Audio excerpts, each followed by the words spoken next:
안녕하세요.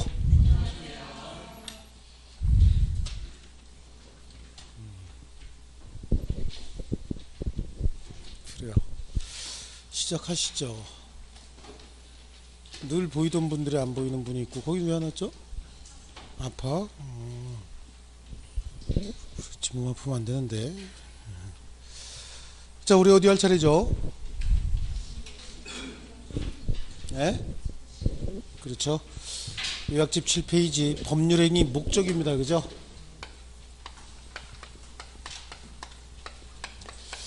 법률행위 목적은 사실은 법률행위를 통해서 법률행위 종류 여러 가지 있잖아요.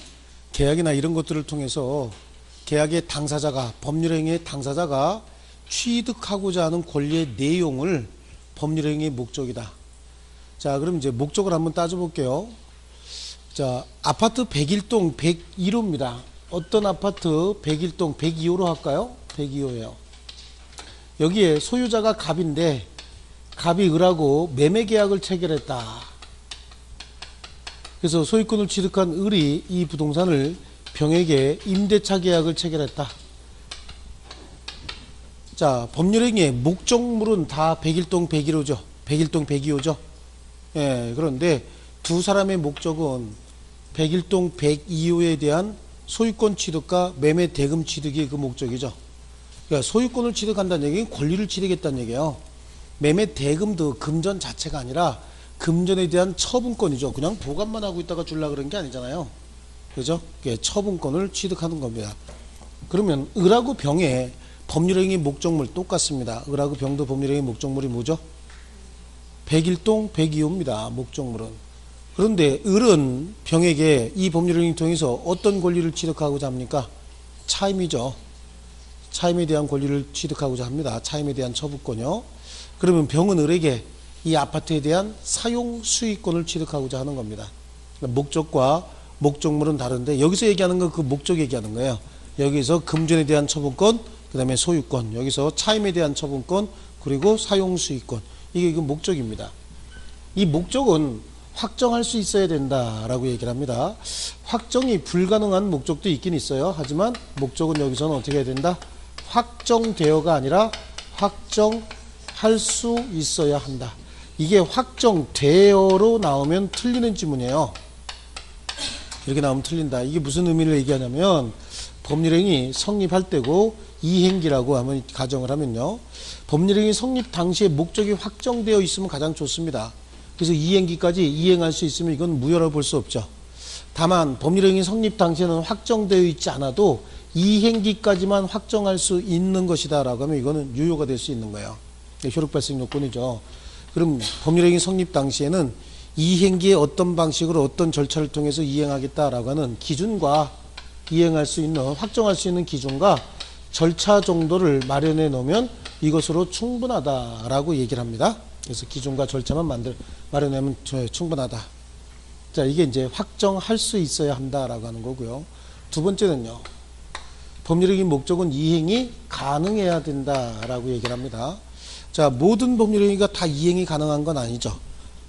경우에 따라서는 이행이 가능한 법률행위도 있고 이행이 불가능한 법률행위도 있다. 그래서 가능과 불능으로 이렇게 나누어지잖아요. 어떤 건 가능이고 어떤 건 불능이냐, 이거 판단하는 기준이 있을 겁니다. 판단하는 기준이 사회 통념에 따라서 판단하지 물리적이고 과학적인 기준에 따라서 판단하는 거 아니겠죠. 그래서 가능과 불능을 판단하는 기준은 사회 통념이다. 이건 이제 가끔가다 물리적이고 과학적이고 객관적인 기준이다 이런 얘기를 합니다. 이건 틀렸습니다. 사회 통념에 따라서 판단하는데 여기서는 우린 불능을 공부하고 요거 싹 빼면 나머지는 다 가능이다 이렇게 얘기를 하는 거예요. 가능의 종류 너무 많아요. 그래서 가능을 다 볼 수가 없어요. 그래서 불능을 유형별로 이렇게 나눠보고 나머지는 다 가능 이런 식으로 공부를 하는데 여기도 이제 불능의 종류가 주관적 불능이 있고 객관적 불능이 있다. 자, 객관적 불능만 불능으로 합니다. 주관적 불능은 불능으로 보지 않습니다. 왜냐하면 주관적 불능은 나 개인적으로는 못해요. 하지만 다른 사람들은 이행할 수 있을지 모르겠지만 내 개인적인 사정 때문에 못하는 거, 이걸 주관적 불능이라고 하거든요. 그렇죠? 객관적 불능은요, 나뿐만 아니라 모든 사람들이 다 이행할 수 없는 상황이다. 이걸 객관적 불능이라고 하고 객관적 불능만 불능으로 봐요. 또 일시적 불능이 있고 항구적, 영구적 불능이 있습니다. 일시적 불능은 불능이 아니죠. 지금은 못하는데 다음 주쯤이면 할 수 있다. 이걸 이제 일시적 불능이라고 하는데 정확히 얘기하면 이건 이행지체죠. 일주일간 지체입니다. 이건 불능이라고 보지 않습니다. 항구적, 영구적 불능, 지금뿐만 아니라 앞으로도 영원히 이행할 수 없다. 이걸 항구적, 영구적 불능이라고 하죠. 여기서 그 불능만 불능으로 봅니다. 또 이제 법률적 불능이 있고 물리적 불능이 있습니다. 법률적 불능은 법으로 거래가 금지됐답니다. 법으로 이행이 금지가 되어 있답니다. 이거는 불능이라고 봐야 되죠. 물리적 불능은 목적물 자체가 멸실되거나 훼손돼서 이행할 수 없는 상태가 돼버렸다. 이건 이제 물리적 불능이에요. 이건 둘 다 불능으로 봅니다. 근데 진짜 불능의 하이라이터는 원시적 불능, 후발적 불능이죠. 예, 원시적 불능. 자, 법률행위 성립 당시를 기준으로 법률행위 성립 당시부터 법률행위가 성립한 날이 이날이에요. 이날 법률행위가 성립했는데 그래서 계약이 체결이 됐는데 이날 벌써 목적물이 이행 불능 상태에 있었다는 거죠. 계약 체결하는 날. 그러니까 그 전에 언제 불능이 돼버렸다는 얘기예요. 근데 또 하나 이거하고 구별해야 될 건 이날 목적물 자체는 있었어요. 그래서 이행도 가능했는데 이후에 나중에 생긴 사유로 이행이 불가능하게 됐다라고 얘기를 합니다. 자, 목적물의 이행이 가능이냐 불능이냐라고 판단하는 기준은 이행기를 기준으로 해요. 근데 원시적 불능이냐 후발적 불능이냐를 판단하는 기준은 계약 성립 당시를 기준으로 판단하는 거죠. 그렇죠? 그러면 이제 불능이 됐다. 그럼 이날까지 이행 불능이 확정되는 날까지는 이행이 가능한 상태죠. 그렇죠? 그럼 손해배상을 산정하는 기준이 어떻게 되느냐라고 하는 거죠. 손해배상은 후발적 불능 같은 경우에는 이행이익이고 이행이익이고 원시적 불능 같은 경우는요 실내이익이죠. 아, 이게 또 안 돼 있으면 이게 일기진도 이렇게 나가면 안 되는데 그러면 처음부터 할게요.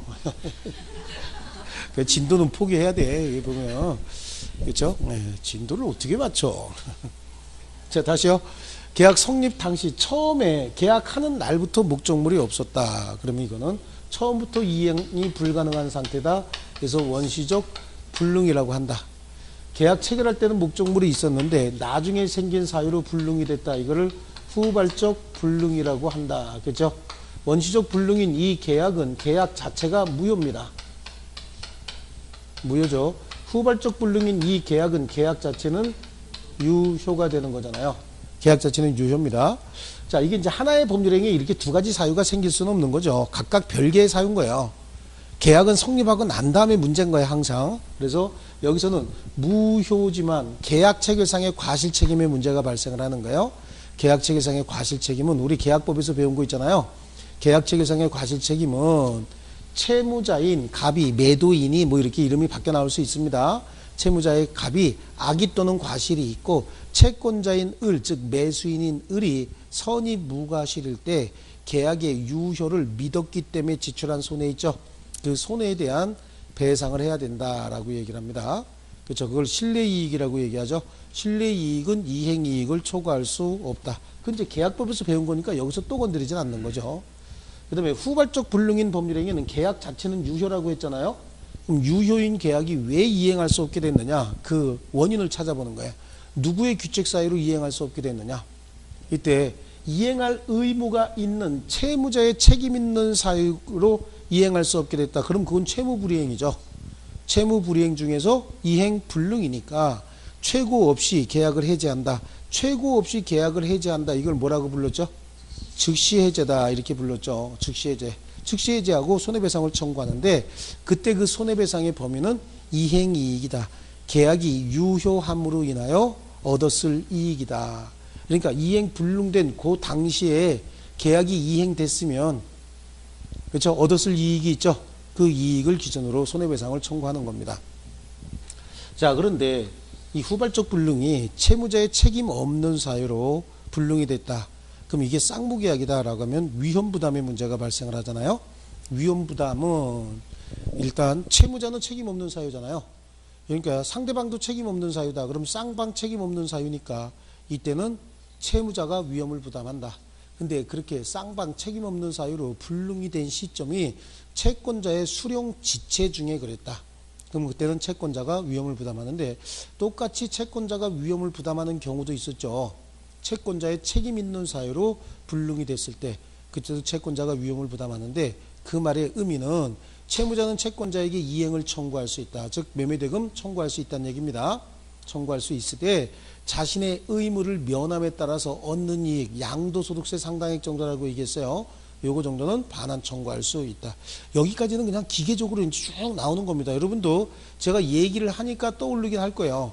물론 다는 아니에요. 100%는 아니죠. 항상 눈빛을 보면 압니다. 예, 그런데 여기까지는 그냥 어느 정도 기계적으로 쭉 이렇게 나와주는 겁니다. 아시겠죠?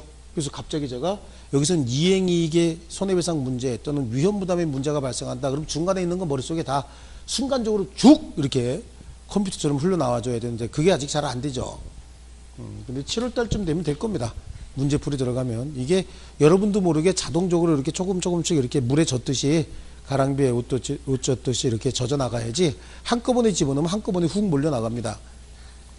머릿속에다 민법 한꺼번에 집어넣는데 부동산 공법, 국토기획법에 있다 그러면 쑥 밀려 나가요. 거기에 이렇게 쑥 밀려 나가기 때문에 그렇잖아요. 앞에 거 하면 뒤에 거 잊어버리고 뒤에 거 하면 앞에 거 잊어버리고 그러잖아요 지금. 그 조각이 나중에 이렇게 서로 연결이 되면 그때 시험 보러 가면 되는 겁니다. 그럼 60점 맞으면 되는 거예요. 자, 이게 가능과 불능 요거였고요. 세 번째 이제 목적의 적법이다라고 하는 거예요. 자, 어떤 행위가 적법하다 또는 불법적이고 위법성을 띠고 있다 뭐 이런 얘기 하잖아요. 그럼 위법하다는 얘기는 뭐예요? 법을 위반하고 있다죠. 적법하다는 얘기는 법에 부합된다라고 하는 의미인데요. 여기서 얘기하는 이 법은 강행법규를 얘기하는 겁니다. 법규는 강행법규와 임의법규가 있습니다. 특히 이제 사법관계에는 임의법규가 굉장히 많습니다.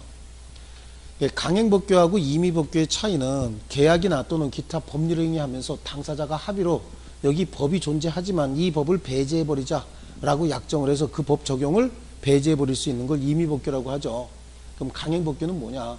당사자 합의로 배제할 수 없습니다. 언제나 반드시 준수해야 되는 게 강행법규예요. 그럼 법률행위 목적이 법에 부합되어야 한다. 그렇다는 얘기는 당사자 합의로 배제할 수 없는 법을 얘기하겠죠. 그래서 여기서 얘기하는 이 법은 강행법규를 얘기한다. 강행법규라고도 하고 강행규정이라고도 합니다. 이 강행규정 또는 강행법규는 또 둘로 나누어집니다. 이게 단속규정하고 효력규정으로 나누어지는데 효력규정이다. 이건 또 뭐냐? 단속규정이다. 이 의미가 조금씩 다릅니다. 효력규정과 단속규정은 위반행위 했을 때 상황이 달라지죠. 위반행위 했으면 효력규정에 위반했다. 단속규정에 위반했다. 효력규정에 위반하면 그 행위는 무조건 무효입니다. 단속규정에 위반하면 그 행위는 유효인데 처벌하겠다 이런 거죠. 이 단속규정은 처음부터 법률 효과를 통제하고자 하는 것이 아니라 행위를 금지하고 그 행위를 거스를 수 없는 상황이 되어버리면 유효로 인정하되 나중에 처벌하겠다 이런 거예요.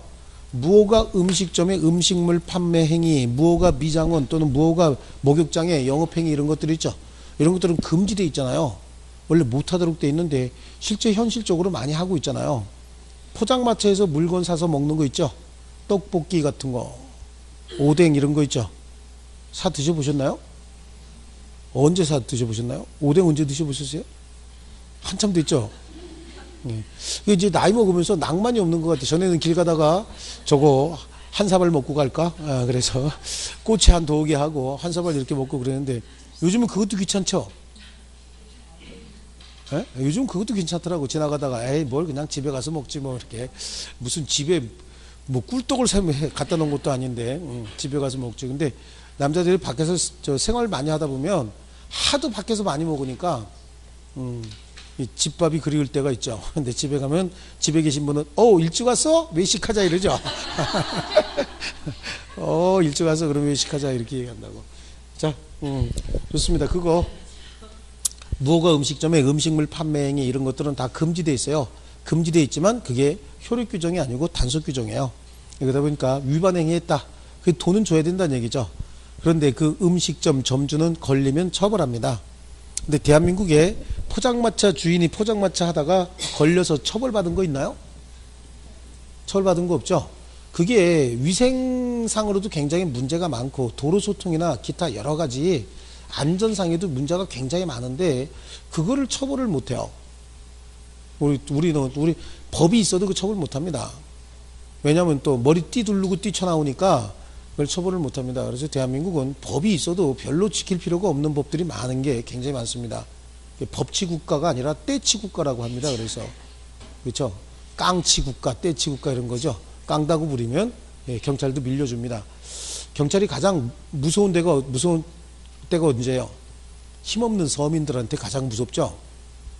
그리고 서민들도 모여서 떼 좀 쓰고 깡다구 좀 부리고 그러면 이제 물러나주고 이렇게 하는데 정말로 이상하게 공권력이 우리는 기형적으로 이렇게 작용하는 것 같습니다. 자, 여긴데요. 요건 이제 이거 자체가 무허가 음식점의 음식물 판매 행위 뭐 오뎅, 떡볶이 이런 거 안 나오죠. 오뎅이라 그러면 안 되나? 너무 전문 용어 썼나? 어묵? 그냥 오뎅이라고 해요. 무슨 일반적으로 쓰는 말인데. 그죠? 버스는 그럼 뭐라 그래야 돼? 영어는 그냥 갖고 와서 써도 되고 일본어는 갖고 와서 쓰면 안 되고 뭐 그런 거요. 자 보세요. 단속 규정. 단속 규정 중에서는 부동산 등기 특별조치법에 중간생략 등기 금지 규정 있죠. 예, 그게 이제 시험에 나와요. 민법하고 아주 많이 닮아 있는 게 그거예요. 예, 그래서 중간생략 등기다라고 하는 건 우리가 알고 있기는 이 공부하기 전에는 중간생략 등기란 말을 안 썼죠. 뭐라고 썼죠? 미등기 전매행위라고 많이 공부했잖아요. 이게 이제 등기법 차원에서 봤을 땐 중간생략 등기인 거예요. 갑하고 을이 매매해서 소유권 이전 등기 해주고 을이 그 부동산을 처분하고 싶으면 병에게 매매하고 다시 소유권 이전 등기를 순차적으로 2번 해주면 되는데 이렇게 하지 말고 직접 하자는 얘기잖아요. 이건 주로 이제 어떤 목적으로 합니까? 투기 목적으로 많이 하죠. 투기, 세금 포탈 목적으로 많이 하는데 이 행위 자체는 금지되어 있어도 이 법에서 금지하고 있어요. 금지되어 있어도 이미 이루어진 중간생략 등기까지 무효로 보진 않겠다는 얘기예요. 그 대신 걸리면 처벌한다죠. 여러분들이 중개사님이 되시면 그래서 개업을 하시면 결정을 해야 돼요. 중간생략 등기 건이 하나 있는데 이걸 내가 중개해야 된다. 어떻게 할 거냐? 할 거냐 말 거냐? 요즘에는 이런 거 중개하게 되면 처벌 받나요? 안 받나요? 옛날에는 자격 취소했습니다. 자격 취소에다가 1,000만 원인가요? 3,000만 원인가요? 아마 벌금도 나오고 그랬었어요. 1,000만 원인가 지금? 자격정지 그럼 1년인가? 자격정지가? 중개사법은 포기했어요? 예? 이거 금지행위 중개 같은 거 하면 어떻게 되는 거예요? 1년 1천인가? 옛날에는 취소에다가 3,000만 원인가 그랬는데 요즘 잘 모르겠네요. 그래, 그 정도는 받고 하는 거죠. 걸리면 자격 취소되고 그 다음에 3,000만 원 정도 벌금이 나온다. 그럼 어떻게 해야 돼요? 그 정도는 받고 해주는 겁니다. 예, 건수가 있다. 근데 꼭 해야 된다. 그러면 여러분은 할 겁니까 말 겁니까? 적발되면 자격이 취소된다. 자격이 취소되면 3년 동안 재응시가 불가죠? 그럼 이제 2년 정도 쉬다가 1년 정도 공부해서 다시 자격증을 따겠다. 예. 왜? 그까짓 거 뭐 일하다 보면 인생 다 그런 거지 뭐. 그렇죠? 인생이 만만합니까? 만만한 거 하나도 없습니다. 어려운 일 생겼을 때 항상 피하면 영원히 도망다닙니다.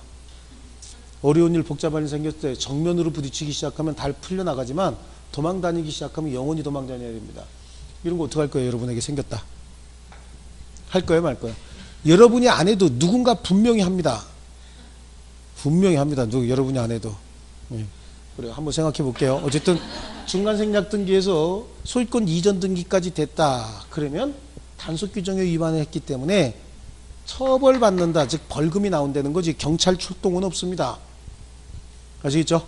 네, 할만하겠죠? 또 겁먹었어. 아직 자격도 안 땄는데 벌써 겁먹으면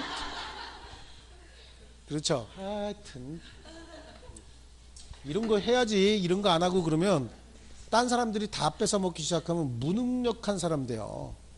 기회가 생기면 무조건 하는 겁니다. 이게 뭐 몇 번이나 있을 거라고 인생에. 그죠? 그 다음에 적법과 관련돼서는 탈법행위가 있어요. 탈법행위다. 탈법행위는 강행규정을 정면으로 위반한 것이 아니라 강행규정을 우회적으로 간접적으로 위반한 걸 탈법행위다라고 얘기해요. 겉으로 봐서는 강행 규정을 위반한 것 같이 보이진 않습니다. 근데 실질적으로 본질적으로 보면은 강행 규정을 위반한 결과가 나타나는 거예요.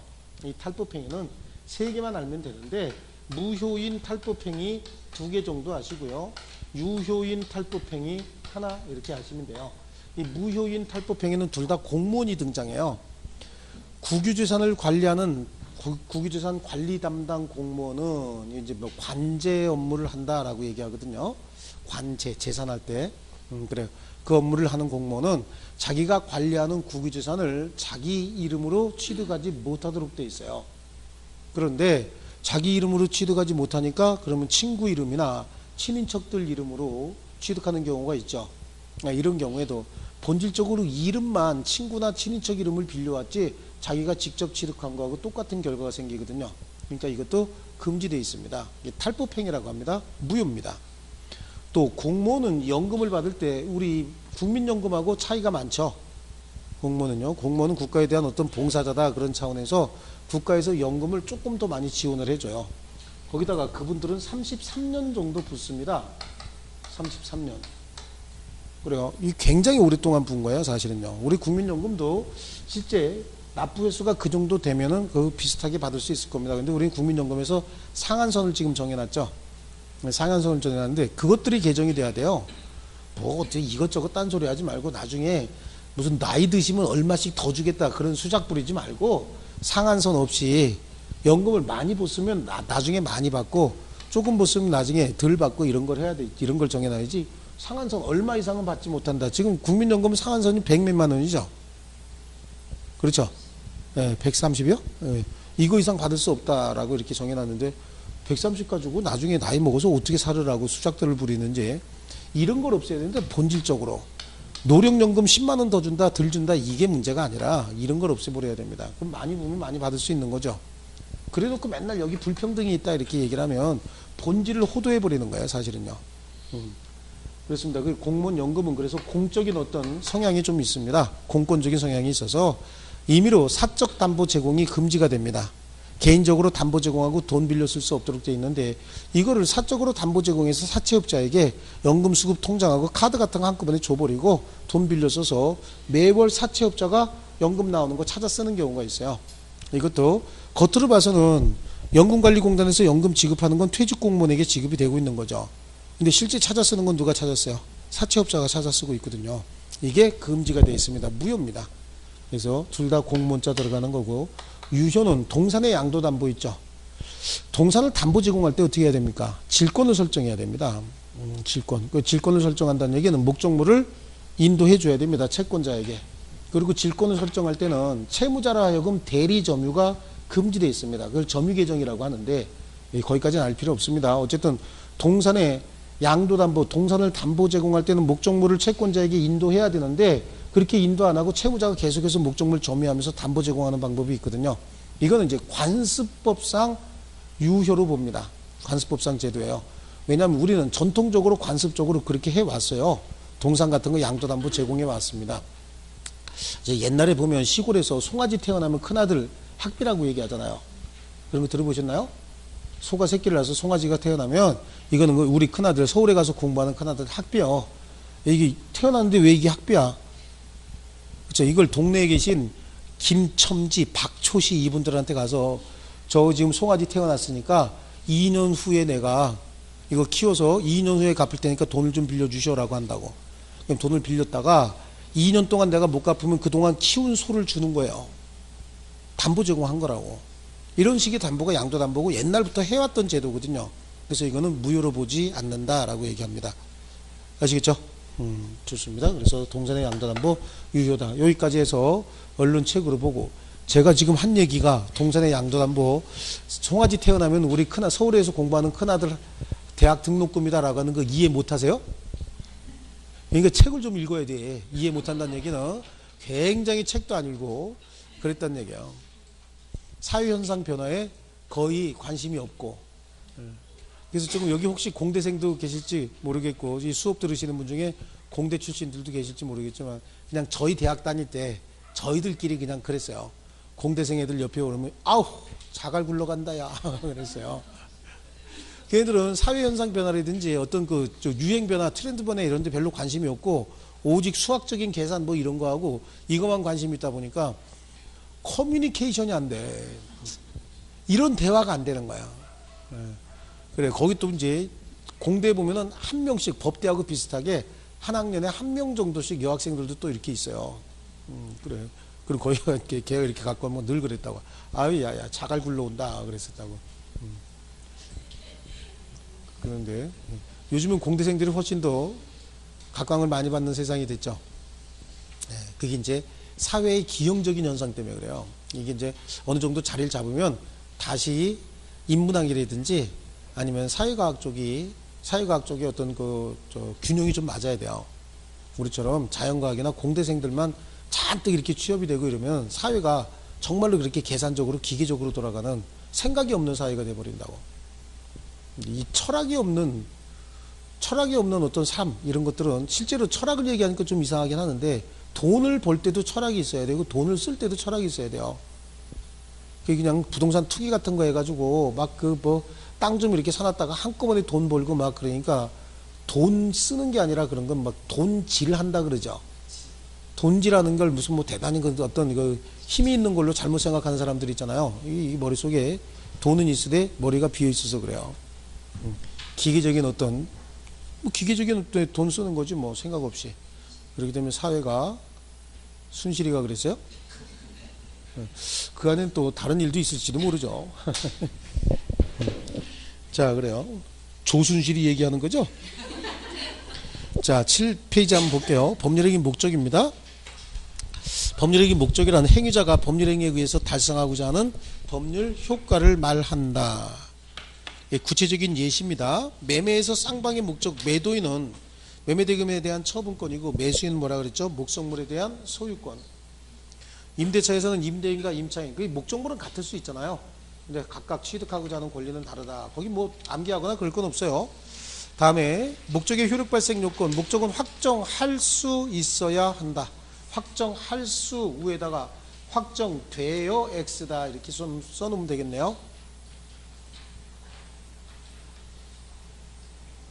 그래, 이행기까지만 확정할 수 있으면 충분하다라고 나와 있고요. 이행기까지도 확정할 수 없는 법률행위는 무효가 될 수밖에 없죠. 또 가능입니다. 목적의 가능, 불능의 표준은 사회 통념이죠. 또 원시적 불능과 후발적 불능이 있는데 원시적 불능, 원시적 객관적 전부 불능에 있어서는 계약 체결상의 과실 책임의 문제가 발생하는 거죠. 원시적 객관적 일부 불능의 경우에는 원시적 객관적 일부 불능은 뭘로 봐야 되죠? 그렇죠. 일부 무효의 법리가 적용이 돼서 매도인의 담보 책임에 문제가 발생을 할 수 있죠. 요거고요. 후발적 불능은 채무자에게 규칙 사유가 있느냐 없느냐 이거에 따라서 채무자에게 책임 있는 사유 같으면 채무 불이행으로서 계약 해지의 문제가 발생을 하는 거예요. 또 채무자의 책임이 없으면 위험 부담의 법리, 그리고 위험을 누가 부담하느냐 그 분쟁이 별도로 생기는 것이고요. 자, 오른쪽으로 갑니다.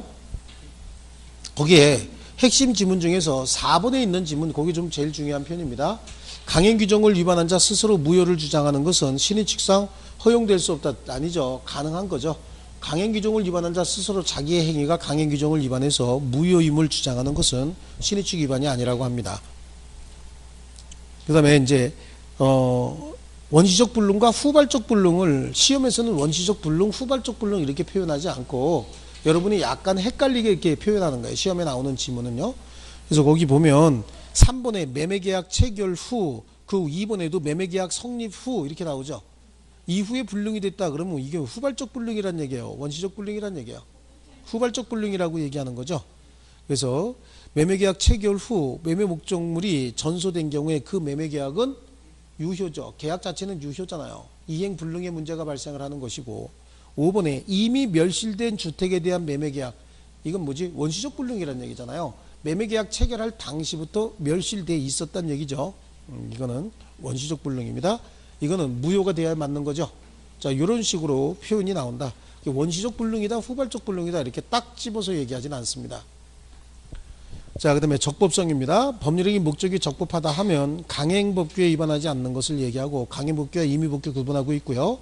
강행법규는 다시 효력규정과 단속규정으로 나누어지는데 효력규정에 위반한 법률행위는 무효다. 그런데 민법상 강행규정은 전부 효력규정이라는 얘기가 나오죠. 여기서도 이제 나올 수 있는 지문이 하나가 있어요. 우리 민법시험에 이렇게 나와요. 강행법규를 위반한 법률행위는 무효다 이렇게 나와요. 그럼 여러분 머릿속에 뭐야 효력규정도 있고 단속규정도 있는데 이렇게 벌써 이제 이론적으로 배우고 나니까 그럼 틀리지 않았는가라고 착각하기 쉬운데 민법시험에는 강행규정은 다 뭐라 그랬죠? 효력규정이라 그랬잖아요. 그런데 그 앞에다가 일반 이론을 집어넣을 수가 있어요. 모든 강행법규에 위반한 법률행위는 무효다. 그래서 모든 자가 들어가면 그때는 이걸 구분하겠다는 뜻이 들어가 있는 거예요. 그래서 똑같은 지문이라도 모든 자가 들어가 있느냐 안 들어가 있느냐에 따라서 의미는 달라질 수 있는 겁니다. 다시 한번 민법시험에 강행규정에 위반한 법률행위는 무효다. 그럼 맞았어요? 틀렸어요? 맞는 지문이죠? 그런데 모든 강행법규에 위반한 법률행위는 무효다. 그럼 그건 틀린 거라고 골라내셔야 됩니다. 이렇게 그거 아무것도 아닌데 가끔 나오면 틀릴 수 있어요. 그 다음에 단속규정이에요. 단속규정의 대표적인 얘기는 부동산 등기특별조치법의 중간생략등기 금지규정이라고 얘기했죠. 사법상 효력은 유효로 하되 다만 이게 토지거래 허가 구역 내에서 이루어지면 토지거래 허가 절차를 위반했기 때문에 무효로 되는 거예요. 아시겠죠? 그 밑에 3번 지문 같은 거 보면요. 중간생략등기가 토지거래 허가 구역 내의 토지에 대해서 3자간 합의에 의해서 격려됐답니다. 그럼 3자간 합의가 있든 없든 이미 격려된 중간생략등기는 토지거래 허가 구역 내에서 하게 되면 뭐가 되죠? 무효가 되죠. 합의가 있든 없든 이건 무조건 무효입니다. 자, 그거 정도 하나 보시고 넘겨보시면 탈법행위가 나오죠. 탈법행위에 강행규정을 우회적으로 간접적으로 위반한 행위들을 탈법행위다 이렇게 얘기를 하고요. 거기에 1번하고 2번은 무효인 탈법행위고 3번은 유효인 탈법행위가 됩니다. 자, 그 다음에 4번에 목적의 사회적 타당성 103조입니다. 선량한 풍속 기타 사회질서에 위반한 사항을 내용으로 하는 법률행위는 무효로 한다. 그렇죠? 사회적 타당성이다 라고 하는 거고요. 사회적 타당성 위반 행위의 유형이다. 그래서 이제 우리 법률행위 목적은 적법해야 된다까지 했으면 그 다음에 나오는 게 법률행위 목적은 사회적 타당성을 갖춰야 된다. 그렇죠? 그래서 사회적 타당성이라고 하는 말이 굉장히 추상적입니다. 사회적 타당성이란 말 너무 추상적이고 포괄적인 개념이에요. 사회적이다, 타당하다. 이게 무슨 소리냐? 그렇죠? 범위가 너무 넓어요. 그리고 이거에 대한 규정도 우리 민법 제 103조에 우리가 여태까지 살면서 저런 행위는 해서는 안 될 것 같은데 이 인식을 갖게 된 게 그 근거가 여기에 있는 거예요. 이건 사실은 과거에 도덕 같은 것으로 뭐 도덕이나 이런 어떤 그 관습 같은 거로 통제하던 걸 법 규정으로 통제하겠다라고 해서 집어넣은 게 이 103조라고 볼 수 있습니다. 그래서 이 103조를 일반 규정이라고 얘기합니다. 일반 규정, 제왕적 규정이라고 하고 백지 규정이라고도 해요. 그 말의 의미는 일반 규정이라는 얘기는 모든 관계에 다 적용되는 규정이다라고 얘기하는 거고요. 제왕적 규정이라는 얘기는 여기에 위반하면 어떠한 법률행위든지 무조건 다 무효가 됩니다. 여기에 적용이 되면. 또 백지 규정이라는 얘기는 백지 위에다가는 뭐라고 쓰든지 다 쓰는 대로 글자가 되고 문자가 되는 거잖아요. 그림 그리는 대로 다 그림이 하나씩 완성이 되죠. 그런 걸 의미합니다. 백지 규정이에요. 그러니까 특별한 내용도 없습니다. 하지만 모든 게 다 여기에 들어갈 수 있는 거예요. 그래서 백지 규정이다 이렇게 얘기를 하고요. 여기에 보면은 103조가 너무 추상적이고 포괄적이다 보니까 104조라고 해서 103조에 예시를 하나 들어놓은 게 있습니다. 이걸 예시 규정이다 이렇게 얘기를 하죠. 여기 선량한 풍속 기타 사회질서 위반한 사항을 내용으로 하는 법률행위는 무효로 한다라고 했습니다. 무효. 그리고 하나의 예시, 그러니까 이것도 103조의 예시니까 이것도 무효겠죠. 그렇죠? 당사자의 궁박, 경솔 또는 무경험을 원인으로 하여 현저하게 공정을 잃은 법률행위는 무효로 한다 이렇게 돼 있죠. 그래요. 이거 무효인데 그냥 단순히 무효만 가지고 봤을 때는 이행 전이면 이행할 필요 없다. 근데 이미 이행된 부분은요 부당이득으로 돌려줘야 되는데 여기서 얘기하는 그 무효는 그냥 무효가 아니라 불법행위로 무효로 봅니다. 그래서 여기에 불법행위로서 무효는 746조가 적용이 돼요. 불법 원인 급여가 적용이 된다. 그래서 불법 원인 급여는 우리 민법 전체에서 103조와 104조만을 불법원인 급여다 이렇게 보시면 됩니다. 우리 민법에서는 나머지 형법에서는 또 이제 문제가 될 수는 있겠지만 민법에서 얘기하는 그 불법이다라고 하는 거 불법원인 급여할 때 불법은 요거를 원인으로 급부가 이루어졌을 때만 그 불법이다 이렇게 보시면 됩니다. 우리 시험법인에서 요거만 보시면 돼요. 딴 거는 우리 불법행위 시험법에 안 들어가잖아요. 그렇죠? 그러니까 우리 시험법인 내에서는 요거 103조 104조로서 무효인 경우에 이행 전이면 이행할 필요 없겠지만 이미 이행된 부분은 불법원인 급여로 본다. 딴 거는 보실 필요 없습니다. 그러면 그 부당이득에 반환을 청구할 수 없다죠. 이 부당이득의 반환 청구는 불법행위를 두 사람이 같이 불법행위를 했답니다. 그럼 누구도 반환 청구할 수 없는 거죠. 근데 이 사람은 불법행위하지 않고 이 사람만 불법행위 했답니다. 그럼 여기는 부당이득 반환 청구할 수 없지만 여기는 부당이득 반환 청구할 수 있습니다. 불법행위, 반사회적 법률행위를 한 사람만 부당이득의 반환을 청구할 수 없다. 여기서 부당이득의 반환을 청구할 수 없다의 의미는 부당이득으로서 반환 청구할 수 없으니까 소유권에 기한 반환 청구든 어떠한 형태의 반환 청구든 일체 허용하지 않겠다. 그런 의미를 가지고 있습니다. 자, 그럼 이제 구체적으로 하나씩 이렇게 봐야 됩니다. 그래서 굉장히 내용이 다양합니다. 여기는요. 굉장히 추상적이고요. 근데 이건 둘로 나눠서 반사회적 행위로서 무효다라고 하는 취지의 판례들도 좀 정리하고 반사회적 행위인 것 같고 뭔가 애매한데 무효가 아니다라고 하는 취지의 판례들 있죠. 이걸 나눠서 봐야 되는데 요거 중심으로 봐야 됩니다. 무효가 아니다라고 하는 취지의 판례. 그래서 우리 여기 이제 책으로 가갖고 정리할게요.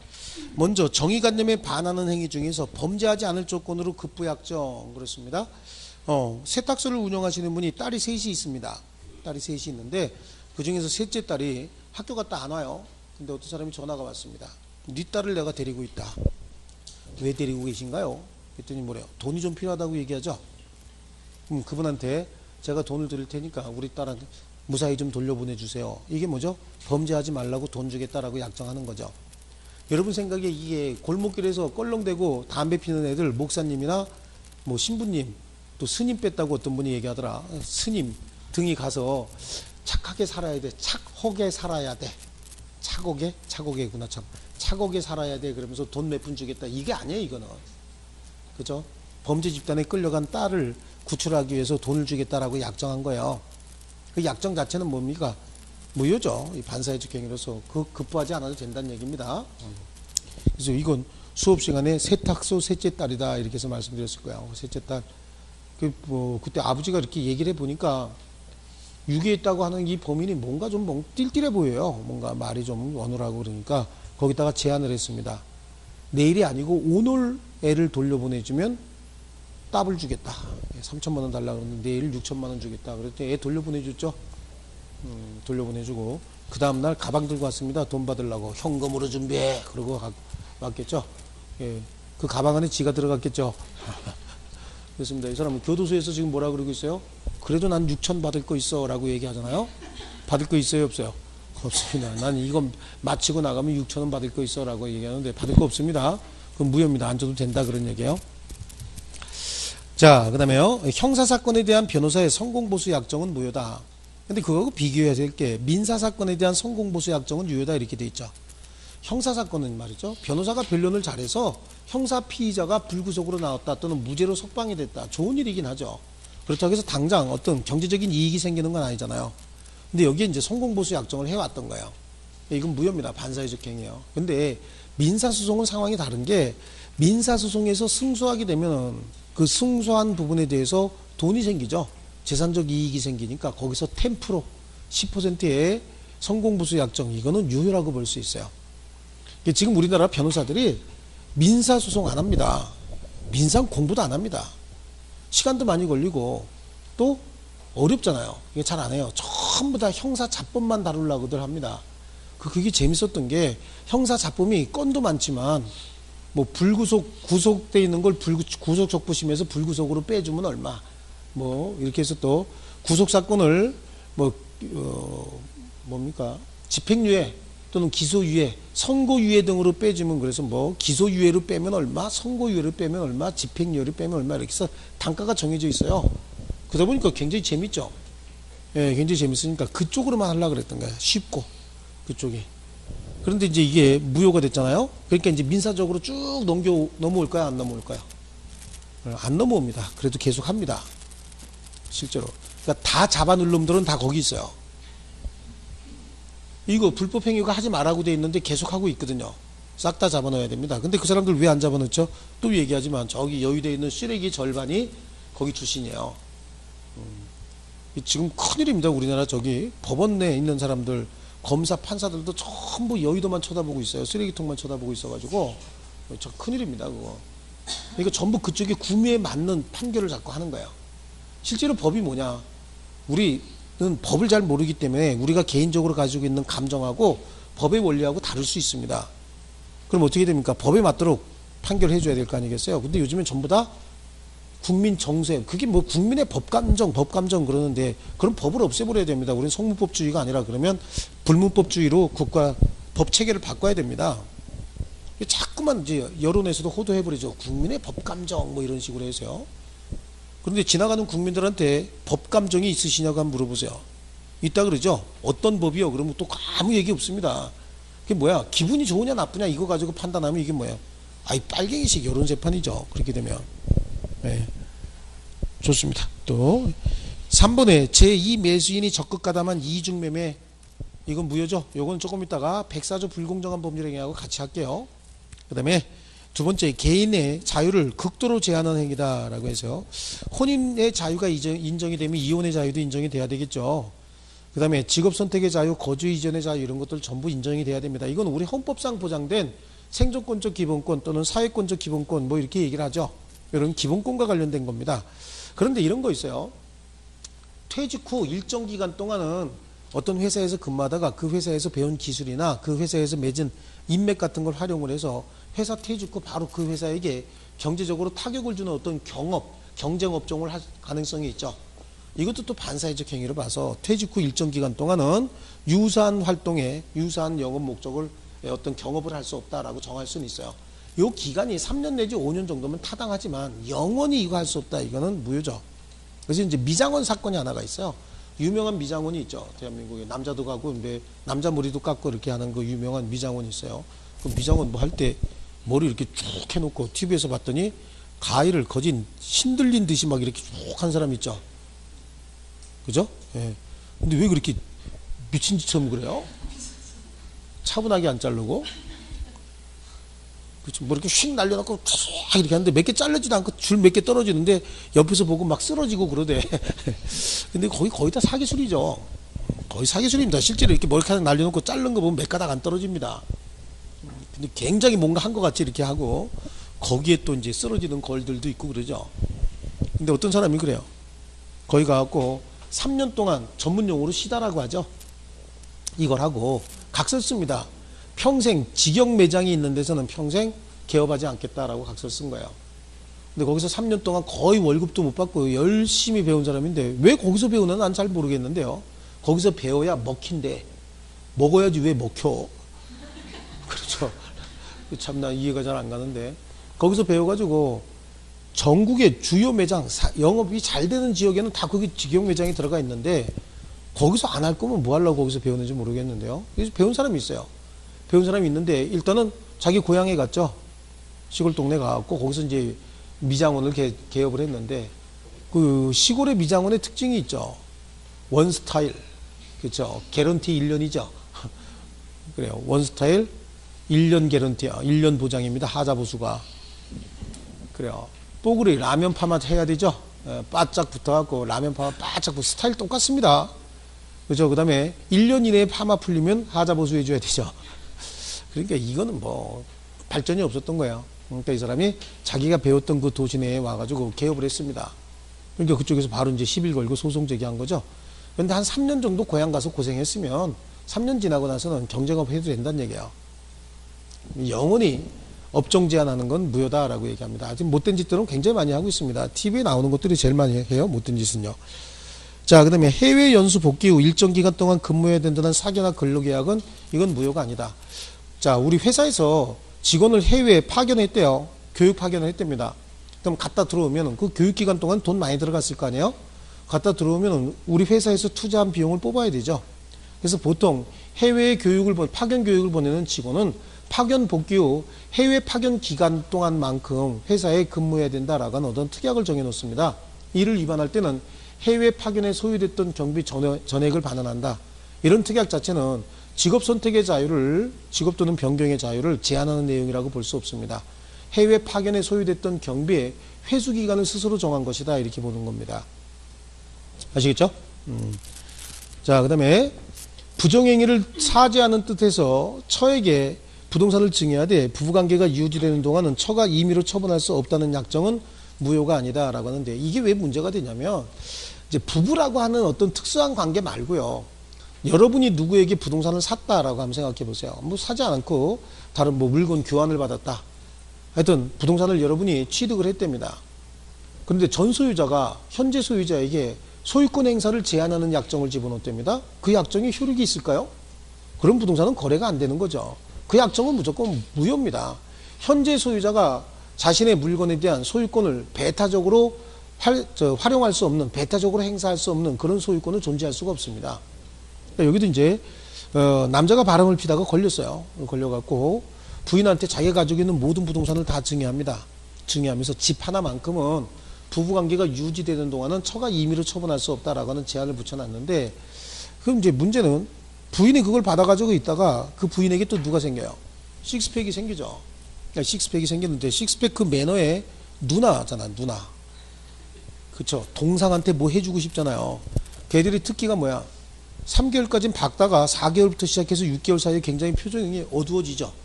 왜 그 사업은 꼭 4개월에서 6개월 사이에 힘들어지는지. 그래요. 이제 집 팔아서 해주고 싶죠? 이거 처분하려고 했더니 등기가 그런 약정이 붙어 있네요. 그러니까 이제 그 부인이 소송 제기한 겁니다. 이거 무효 아닙니까? 소송을 제기했더니 무효는 아니다. 원래 남편 부동산이었던 거 아니냐. 그런데 가족관계를 편안하고 원만하게 영위하기 위해서 처분금지 특약이 있었으니까 만약에 처분하고 싶으면 이혼해라, 그런 얘기죠. 부부관계가 유지되는 동안 처분할 수 없으니까 처분하려면 이혼하지 않으면 처분할 수 없다. 그랬더니 부인은 이혼은 하기 싫대잖아요.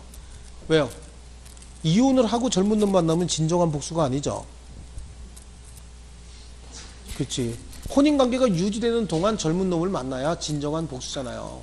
이 판례는 정말로 잘 나오는 판례였는데 한 3년 정도 안 나왔습니다. 금년 시험에 또 나올 가능성이 있습니다. 진정한 복수를 꿈꾸는 부인 사건이죠. 그렇습니다. 이 판례 나왔을 때요, 아직도 부동산 소유 관계를 남편 위주로, 남자 위주로 하려는 전 근대적인 판례다라고 해서 여성단체에서 많이 또 시끄러웠었어요, 이거 가지고요. 근데 내가 봤을 때 여기 어디 남성 위주의 어떤 개념이 들어가 있는 판결인지 암만 찾아봐도 없는데 뭐 때문에 그런지는 잘 모르겠어요. 어쨌든 남자 편 들어줬다 그런 얘기죠. 그런데 내가 봤을 때도 이거 처음부터 부정행위를 걸렸다, 그럼 거기서 파탄이 났으면 그때 재산 분할해 주면 될 거 아니겠어요? 그렇죠. 그리고 위자료 주면 되겠죠. 위자료 여태까지 많이 줘봐야 3천 이상 준 적 없어요. 유책 배우자라고 하더라도. 그게 이제 남성들 위주의 어떤 그 판결이 이루어진다라고 하는데, 그건 여자도 마찬가지입니다. 여자도 부정행위 하다가 걸려서 이혼이 되면 지금까지는 위자료 3천 이상 줘본 적이 없습니다. 그거 이상 받은 적도 없어요. 그건 마찬가지입니다. 남자만 그런 게 아니라 여자도 마찬가지였고요. 그렇습니다. 이거는 남성 위주의 어떤 판결도 아니고 남자가 가족관계, 부부관계를 유지하고자 하는 특별한 어떤 목적에 의해서 증여한 거기 때문에 부부관계가 유지되는 동안은 처분할 수 없다라고 붙인 약정은 소유권을 제한하는 약정이긴 해도 이건 무효라고 볼 수 없다. 그럼 처분하고 싶으면 어떻게 하라는 얘기죠? 이혼하면 처분할 수 있다. 그런 의미를 가지고 있는 겁니다. 그 다음에 오른쪽 페이지로 가면 1년에 반하는 행위 있죠? 거기 첩계약은 첩계약과 유사한 어떤 형태의 계약이든 첩계약은 전부 다 무효입니다. 그죠? 시험에 이제 가끔 나와요. 본처의 동의를 받아 첩계약을 체결한다라고 얘기를 합니다. 본처의 동의를 받아서 첩계약하는 경우가 있어요? 있습니다. 전에 많이 있었습니다. 우리 요즘의 여성들에게는 상상도 할 수 없었던 일이 과거에는 있었어요. 그래서 그러한 서름 같은 게 이제 가슴속에 좀 있다 보니까 여성들이 늘 어디 가든지 꼭 불이익을 받는 것 같은데, 요즘 현대에 사는 여기 여성들 남성과의 관계에서 불이익 당한 거 있으면 한 가지만 얘기해 보세요. 없으면서 맨날 그러죠. 서름이 있다고. 무슨 서름이 있는지 얘기해 보라 그러면 구체적으로 없어요. 집에서 나만 밥한대. 밥하라 그러면 해요. 무슨 차별을 받죠? 그래요? 그런 게 있어요? 어느 직장에 그런 게 있어요? 그러니까 들은 얘기잖아요. 실제로 가보면 안 그렇습니다. 지금은 그 차이 많이 납니다. 많이 없어졌어요. 1997년도 IMF 이후에 한국의 여성들의 어떤 지위가 많이 올라갔어요. 그리고 이혼이 급증하죠. 왜 이혼이 급증했어요? 그 전까지는 여성들의 사회활동이 많지 않았기 때문에 여성들의 경제적인 기반이 많이 빈약했었어요. 근데 그 이후에 여성들의 경제적인 기반이 어느 정도 확보가 되다 보니까 그 다음부터는 이혼이 굉장히 많아졌습니다. 이혼율이 급격하게 높아지고 여성의 사회적 지위가 많이 올라갔어요. 그래서 지금은 남녀 차별 같은 거 거의 없습니다. 실제로 가서 보세요. 어떻게 보면은 역차별이 생긴다라고 하는 경우도 굉장히 많아요. 직장 내에서 근무하는 여직원 하나가 나는 성적 수치심을 느꼈다. 그럼 그거 쳐다본 사람들 다 성희롱이에요, 지금은.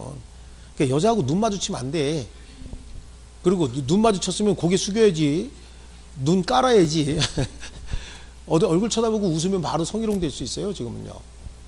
이 법이 기형적으로 적용되는 경우가 굉장히 많습니다. 그 다음에 거기 보시면 두 번째, 부척관계 단절 조건의 양육비나 위자료 등의 급부 약정은 무효가 아니다. 그렇죠? 이거는 첩관계를 끝내기 위한 약정이죠. 그래서 이거는 무효가 아니다라고 얘기를 합니다. 이거 한 10년쯤 전에 이런 얘기 했을 때 어떤 부인이 그러셨어요. 첩에게 돈을 주고 끝낸다고요?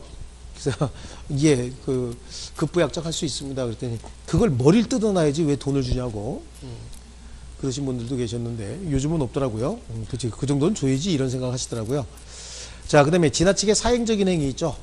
도박장에서 도박자금을 빌리는 행위, 빌려주는 행위, 빌리는 행위니까 빌려주는 행위도 있겠죠. 그 빌린 도박자금을 변제하기 위해서 담보 제공하는 행위 있죠. 이거 다 무효입니다. 이거 다 반사회적 행위고 무효인데 이제 문제는 도박자금을 도박 채무를 담보하기 위해서 제공한 담보물에 처분의 대리권을 도박 채권자에게 수여하는 행위 있죠. 이거는 이제 대리제도 있잖아요. 대리제도의 근간을 보호하기 위해서 거래 안전을 보호하기 위해서 도박 채권자에게 도박 채무 담보를 위해서 제공된 부동산에 처분의 대리권을 수여하는 행위까지 무효로 보진 않습니다. 그래서 도박 채권자가 대리인 자격으로 그 담보물을 제3자에게 처분했고 제3자가 도박 채권자가 와서 처분하는 것이다 라고 하는 걸 몰랐다고 하면, 즉 선이라고 한다면 그 대리인의 처분 행위는 유효가 됩니다. 무효로 보지 않는다. 그 다음에 이제 폭리 행위는 이중매매하고 이제 별도로 같이 보기로 하고요.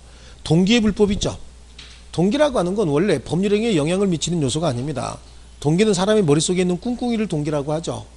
이 동기의 불법이 있었다라고 해서 이거 자체가 반사회적 행위는 아니에요. 하지만 그 동기가 표시되어 있답니다. 반사회적인 동기, 불법의 동기가 표시되어 있다. 그렇다고 한다면 이건 법률행위 내용에 들어가 있다 그 얘기잖아요. 그러면 이건 반사회적 행위가 될 수도 있고요. 표시되지 않았어도 불법의 동기가 일반적으로 알려져 있다. 근데 이걸 알면서도 했다. 그러면 이거는 반사회적 행위가 될 수 있어요. 친구가 와서 돈을 빌려달라고 합니다. 어디다 쓸 건데? 아니 묻지 말고 좀 빌려줘라. 그 빌려줬답니다. 근데 얘가 이걸 도박 자금으로 썼다. 그래도 빌려줄 때는 동기 몰랐죠. 몰랐으니까 그때는 돌려달라고 할 수 있어요. 근데 친구가 와서 굉장히 솔직하게 얘기합니다. 친구야, 내가 오늘 불타는 레이스를 한번 감아서 돈을 왕창 벌어서 줄게. 돈 좀 빌려다오. 그랬더니 딴 거 반 땅이다 그러고 빌려줬답니다. 이건 불법의 동기를 알고 빌려줬죠. 이때는 돈, 자기가 빌려준 돈도 반 땅은커녕 자기가 빌려준 돈도 한 푼도 받을 수 없습니다. 이 동기의 불법을 알고 있기 때문에 그 빌려주는 행위 자체가 반사회적 행위가 돼버리는 거예요. 이해하셨죠? 그 다음에 그 판례 반사회적 행위 이렇게 쭉 나오는데요. 여기 보시면 그 4번에 장래에 취득하게 될 전 재산을 양도한다는 계약이에요. 내가 앞으로 취득하는 모든 재산을 너에게 양도하겠다. 그럼 지는 뭐 먹고 살 거예요? 먹고 살 방법이 없죠. 또 부모와 동거하지 않을 것을 내용으로 하는 계약이다. 그래요. 이것도 우리 반사회 선량한 풍속 기타 사회 질서를 해치는 계약이다. 자, 그리고 보험금을 부정 취득할 목적의 생명보험 계약 있죠. 이게 이제 반사회적 행위야. 이건 판례가 뭐라 그랬죠? 청산가리 매긴 판례죠. 예. 기억나십니까? 국에다가 그렇죠. 화장했어야 되는데 화장 안 하고 매장한 거 그죠? 그렇습니다. 그 판례고요. 기억하시면 됩니다. 반사회적 행위가 아니라고 하는 취지의 판례 중에 첩계약 단절 목적의 어떤 행위다. 그 다음에 쭉, 그 다음에 5번째 부정행위 용서받는 대가로 처에게 부동산 증여한 거. 그 다음에 7번, 그 다음에 8번에 소송에서 사실대로 증여해 줄 것을 조건으로 급부약정이 통상적으로 용인될 수 있는 한도를 벗어났다. 그렇다는 얘기는 너무 많다 그런 얘기죠. 너무 과도한 급부약정 이건 무효고요. 양도소득세나 강제집행 면탈 목적의 특별한 행위 다 무효라고 볼 수 없죠. 다 유효다. 그 다음에 반사회적 행위로 조성된 비자금을 소극적으로 은닉하기 위해서 임치한 맡긴 행위까지 반사회적 행위로 보진 않겠다라고 얘기합니다. 됐죠? 그 다음에 13페이지 보면 부동산 이중매매 나오죠. 이 이중매매하고 그 뒤에 가면 104조 불공정한 법률행위 나올 겁니다. 요거하고는 한꺼번에 칠판에다 한꺼번에 정리해 드릴게요. 좀 쉬었다 하겠습니다.